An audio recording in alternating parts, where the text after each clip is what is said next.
వీక్షిస్తున్న ప్రేక్షకులందరికీ వినాయక చవితి శుభాకాంక్షలు. నీ దయ చూపరా గణేశ రాజా గణరాజా జనమందరి వాడి వినుబంట రాజా మహారాజా నీలానే ఉండాలనుకుంటా. హాయ్ హలో, వెల్కమ్ టు పూరా లోకల్ సినీ ప్రపంచం. నేను మీ హేమమాలిని. మరి ఇవాల్టి సినీ ప్రపంచంలో ఏమేమి అప్డేట్స్ ఉన్నాయో ఇప్పుడు తెలుసుకుందాం.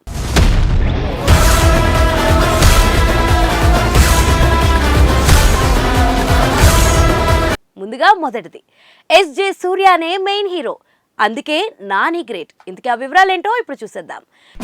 ఒక్కసారి ఆయన చూసేవనుకో సార్ ఇంకెప్పుడు ఎప్పుడు వస్తారన్నాడు. నాని హీరోగా వచ్చిన సరిపోదా శనివారం బాక్స్ ఆఫీస్ వద్ద బ్లాక్ బస్టర్ విజయాన్ని సొంతం చేసుకున్న సంగతి తెలిసిందే. గత వారం విడుదలైన ఈ చిత్రం ఇప్పటికీ సక్సెస్ఫుల్ గా రన్ అవుతుంది. వరదల వల్ల కలెక్షన్స్ ఏమైనా తగ్గుతాయా అని అంతా అనుకున్నారు.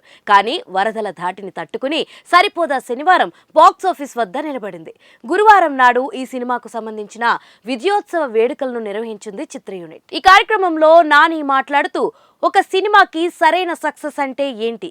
ఈ బ్లాక్ బస్టర్ పోస్టర్ వేయడమే. 100 కోట్ల కలెక్షన్స్ రావడమా అని అనుకున్నాను. కానీ సినిమా టీంలోని ప్రతి ఒక్కరూ ఇలా ఆనందంగా మాట్లాడడం, దాన్ని ఆడియన్స్గా కూర్చుని నేను చూసుకోవడం, వాళ్ళు మనస్ఫూర్తిగా మాట్లాడుతుంటే ఆడియన్స్ అంతా ఎంజాయ్ చేయడం, ఇది అసలైన విజయం అని అర్థమైంది.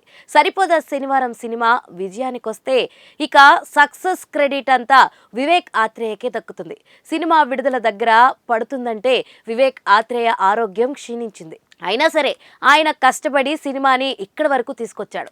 ఆ టైంలో నేను ఆయనకి డైరెక్షన్ టీంలో ఒక అసిస్టెంట్ డైరెక్టర్గా మాత్రం పనిచేశాను. కానీ పనులన్నీ ఆయనే చూసుకున్నాడు. ఇంతకు ముందు ఒక బ్యూటిఫుల్ లవ్ స్టోరీ అంటే సుందరానికి తీసాం. ఇప్పుడు మా సినిమాని తీసాం. ఇక నెక్స్ట్ మేము out and out comedy film తీస్తాం. థియేటర్లో ప్రేక్షకుడు సీట్లో కూర్చోకుండా పగలబడి నవ్వించేలా సినిమా తీస్తాం. ఈసారి మళ్ళీ జానర్ మారిస్తే ఎలా ఉంటుందో చూపిస్తాం.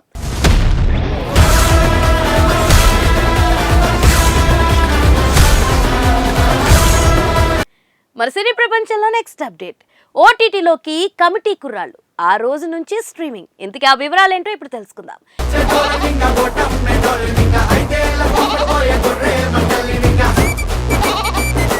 ఈ మధ్య కాలంలో సూపర్ హిట్ అయిన చిన్న చిత్రాల్లో కమిటీ కుర్రాళ్ళు కూడా ఒకటి. దాదాపు 15 మంది కొత్త ఆర్టిస్టులు ఇందులో లీడ్ రోల్స్ లో నటించడం విశేషం. నిహారిక కొనిదెల ప్రెజెంట్ చేసిన ఈ సినిమా బాక్స్ ఆఫీస్ దగ్గర మంచి విజయం సాధించింది. ముఖ్యంగా చూసిన ప్రతి ఒక్కరికి వారి బాల్యం గుర్తొచ్చేలా చేసింది ఈ సినిమా. తాజాగా ఈ చిత్రం ఓటీటీ వివరాలు తెలిసాయి. ఈ సినిమా ఓటీటీ ప్లాట్ఫామ్ ఈటీవీ విన్లో రానున్న సంగతి తెలిసిందే. తాజాగా ఈ సినిమా స్ట్రీమింగ్ డేట్ ఫిక్స్ అయింది. ఈ నెల 12 నుంచి సినిమాను స్ట్రీమింగ్ చేస్తున్నట్లు ఈటీవీ విన్ ప్రకటించింది. పక్కా గోదావరి యాసలో సాగే ఈ చిత్రాన్ని అందరూ చూసి మరోసారి తమ బాల్యాన్ని గుర్తు చేసుకోవాలంటూ నెటిజన్లు కూడా ఈ చిత్రాన్ని సజెస్ట్ చేస్తున్నారు. ఈ సినిమాను మెగాస్టార్ చిరంజీవి కూడా చూసి ప్రశంసించిన సంగతి తెలిసిందే. చాలా న్యాచురల్ గా హృదయానికి హత్తుకునేలా ఈ సినిమాను తీశారంటూ చిరు ప్రశంసించారు. అలానే సినిమాలో చేసిన ఆర్టిస్టులను ప్రత్యేకంగా అభినందించారు చిరు. గోదావరి జిల్లాలోని పురుషోత్తంపల్లి అనే పల్లెటూరులో ఈ కథ నడుస్తుంది. ఆ ఊరిలో 12 ఏళ్లకి ఒకసారి జరిగే బరింకాలమ్మ తల్లి జాతరకి ఇందులో నిర్వహించే బలిచాట ఉత్సవానికి చాలా ప్రాముఖ్యత ఉంటుంది. ఇక ఈసారి జాతర జరిగిన 10 రోజులకే ఊరి సర్పంచ్ ఎన్నికలు కూడా జరపాలని పెద్దలు నిర్ణయిస్తారు. దీంతో ఈ ఎన్నికల్లో ఆ ఊరి ప్రస్తుత సర్పంచ్ పై పోటీ చేసేందుకు ఆ ఊరి కుర్రాళ్లలో ఒకడు ముందుకొస్తాడు. కానీ గత జాతర సమయంలో జరిగిన గొడవల దృష్ట్యా ఈసారి జాతర పూర్తయ్యే వరకు ఎన్నికల ప్రచారం ఉండదంటూ పంచాయతీ తీర్మానిస్తుంది. మరి ఆ తర్వాత ఏమైంది? అసలు జాతర సవ్యంగా జరిగిందా? ఊరి సర్పంచ్ ఎన్నికల్లో కుర్రాళ్ళు గెలిచారా అనేదే మిగిలిన కథ. ప్రతి ఊరిలోనూ జరిగే పంచాయతీ ఎన్నికలు కమిటీ కుర్రాళ్ళు అనే నేపథ్యం తీసుకోవడమే ఈ సినిమాకి ప్రధాన బలం. ఇక మన చిన్నప్పుడు ఊరిలో జరిగే పంచాయతీలు, గొడవలు, కొట్లాట్లు, కమిటీలు ఇలా ప్రతి దాన్ని చాలా న్యాచురల్గా చూపించడం ఈ సినిమాను ఆడియన్స్కి బాగా దగ్గర చేసింది. ముఖ్యంగా కొత్త కుర్రాళ్ళు అందరూ యాక్టింగ్లో అదరగొట్టేశారు. ప్రతి ఒక్కరూ సినిమాను తమ భుజాలపై మోయడంతో చిత్రం ఆడియన్స్కి బాగా కనెక్ట్ అయిపోయింది. మరి ఈ సినిమాను మీరు ఓటీటీలో లుక్కేసేయండి.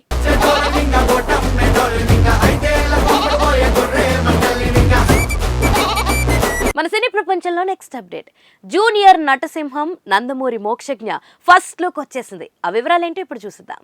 నందమూరి బాలయ్య ఒకవైపు వరుస సినిమాలు టాక్ షోస్ తో హల్చల్ చేస్తున్నాడు. మరోవైపు బాలయ్య వారసుడు నందమూరి మోక్షజ్ఞ ఎంట్రీ కోసం ఫ్యాన్స్ తో పాటు టాలీవుడ్ కూడా ఎదురు చూస్తుంది. అటువైపు మెగాస్టార్ తనయుడు రామ్ చరణ్ ఇండస్ట్రీ ఎంట్రీ ఇవ్వడం, స్టార్ హీరోగా ఎదగడం చకచకా జరిగాయి. మరో స్టార్ హీరో అక్కినేని నాగార్జున వారసులు నాగ చైతన్య, అఖిల్ టాలీవుడ్ లో హీరోలుగా కొనసాగుతున్నారు. దీంతో బాలయ్య కొడుకు ఎంట్రీ ఎప్పుడు ఉంటుందా అని చాలా కాలంగా చర్చ నడిచింది. వాస్తవానికి నందమూరి మోక్షజ్ఞ ఎంట్రీ ఎప్పుడో జరగాల్సి ఉంది. కానీ అనుకోని కారణాల వలన వాయిదా పడుతూ వస్తుంది. హనుమాన్ చిత్ర దర్శకుడు ప్రశాంత్ వర్మ దర్శకత్వంలో వెండి తెరకు పరిచయం కాబోతున్నాడు మోక్షజ్ఞ. ఈ రోజు మోక్షజ్ఞ పుట్టినరోజు కానుకగా ఫస్ట్ లుక్ రిలీజ్ చేశారు మేకర్స్. క్యూట్ లుక్ లో సింపుల్ గా నడుచుకుంటూ చిన్న సింహం మాదిరి కనిపిస్తున్న మోక్షజ్ఞ లుక్ అదరగొట్టిందని చెప్పాలి. మోక్షజ్ఞ ఫస్ట్ లుక్ తో నందమూరి ఫ్యాన్స్ పండగ చేసుకుంటున్నారు. పురాణ ఇతిహాసాల నేపథ్యంలో ఈ చిత్ర కథాంశం ఉండబోతున్నట్లు సమాచారం. ఎస్ఎల్వి బ్యానర్ పై సుధాకర్ చెరుకూరి మరియు బాలయ్య చిన్న కుమార్తె మతుకుమిల్లి తేజస్ని సంయుక్తంగా ఈ చిత్రాన్ని నిర్మిస్తున్నారు. సో చూసారు కదా, ఇదండి ఇవాల్టి సినీ ప్రపంచం. మరొక ఇంట్రెస్టింగ్ ఎపిసోడ్ తో మళ్ళీ కలుసుకుందాం. అప్పటి వరకు చూస్తూనే ఉండండి పూరా local. This is your Hema Malini signing off. By.